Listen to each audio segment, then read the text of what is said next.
이번 시간에는 재림론 2부 강의를 하겠습니다. 2부 강의의 제목은 예수님은 어떻게 재림하실 것인가 입니다. 성경에는 예수님께서 구름 타고 재림하신다고 했습니다.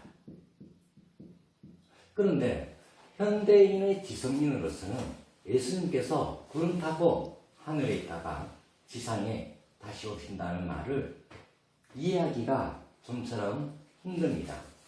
오늘날 이 현대과학 시대에서 예수님이 영적으로 오시는 것도 아니고 육체를 쓰시고 어디 하늘에 있다가 또 어떻게 구름을 타고 내려온단 말입니까? 성서의 많은 부분이 비유로 되어 있듯 이 구절도 무엇을 비유한 것이 아닌가 하는 점에서 해석해 보아야 할 것입니다. 성경에 보면 예수님이 오기 전에, 메시아가 오기 전에 엘리야라는 사람이 있었습니다. 이 엘리야는 죽어서 하늘로 승천했다고 성경에 기록되어 있습니다. 그리고 이 엘리야는 메시아가 오기 전에, 즉 예수님이 오기 전에 먼저 다시 오겠다라고 했습니다.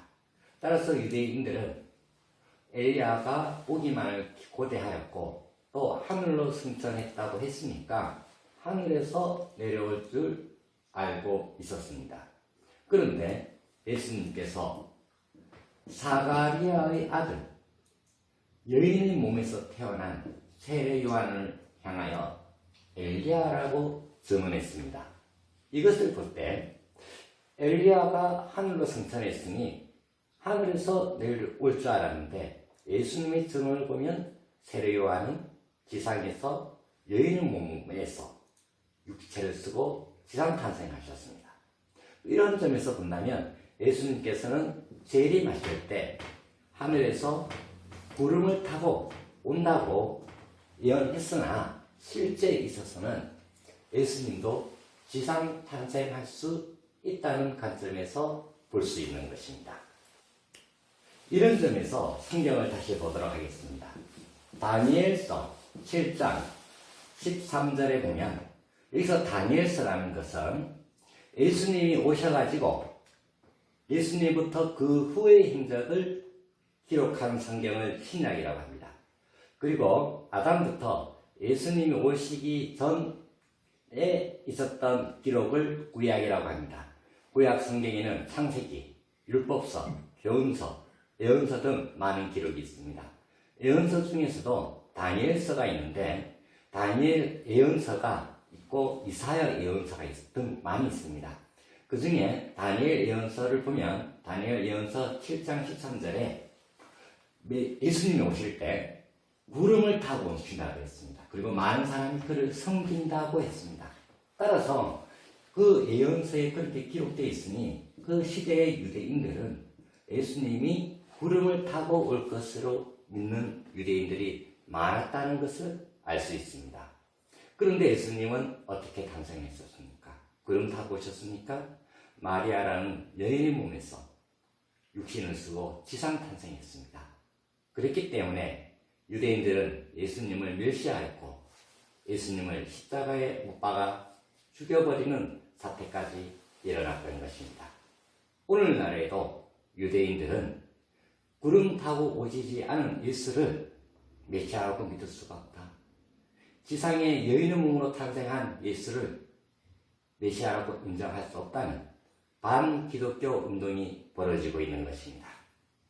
이런 점에서 볼 때 초림 때에도 예수님께서는 구름 타고 온다 올 줄 알고 있었지만 실제 있어서는 구름 타고 온 것이 아니라 여인의 몸에서 지상 탄생을 하셨다는 것입니다.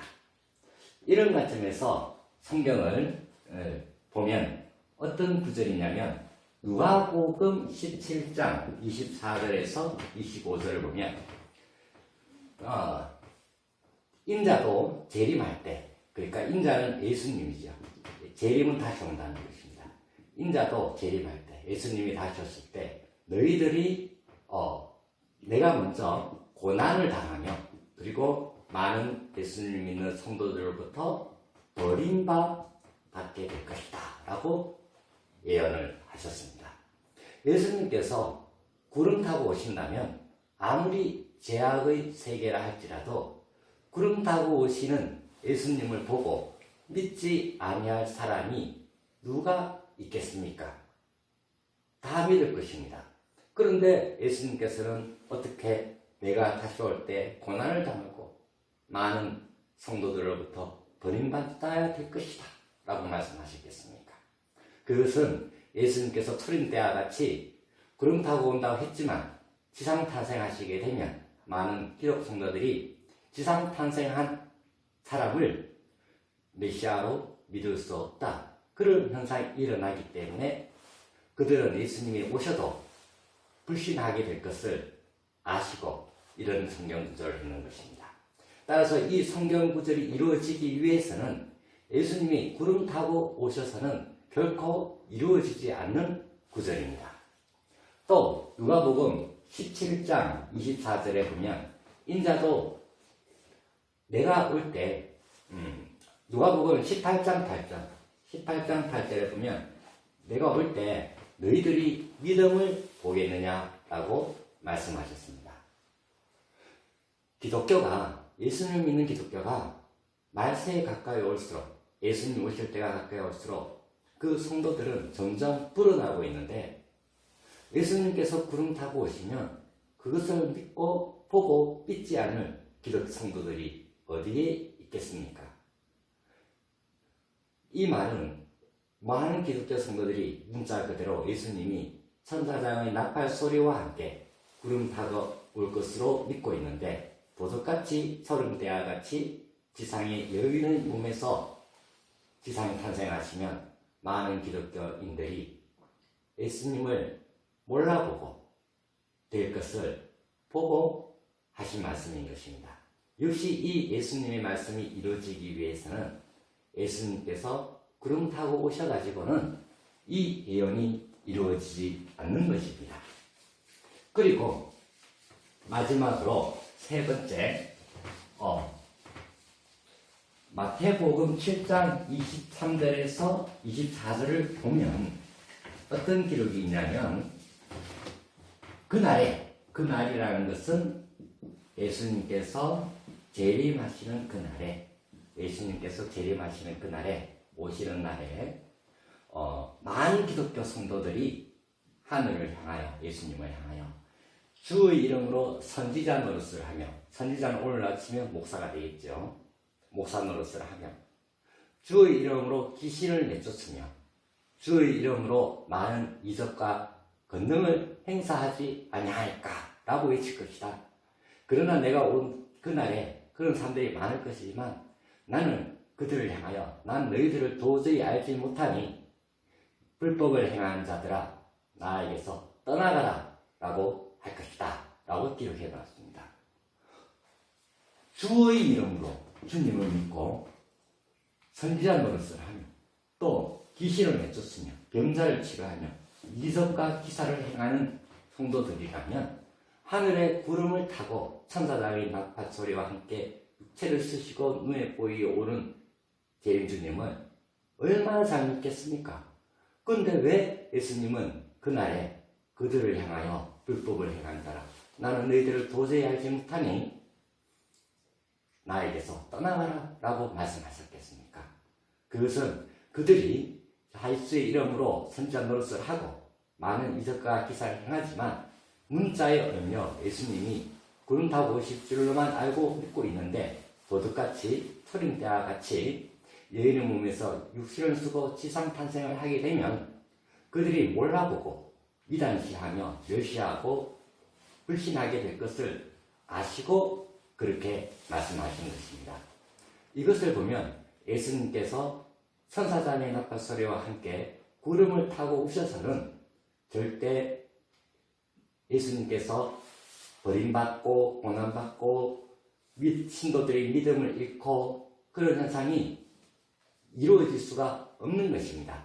오늘날 얼마나 많은 목사님들이 예수의 이름으로 병자를 치료하고 기적을 행사하는 사람이 많습니까? 또 신도들 중에서도 얼마나 권능을 행사하는 사람이 많습니까? 그러나 재림 주님이 오셨는데 알아보지 못하고 믿지 않는다면 무슨 소양이 있겠습니까?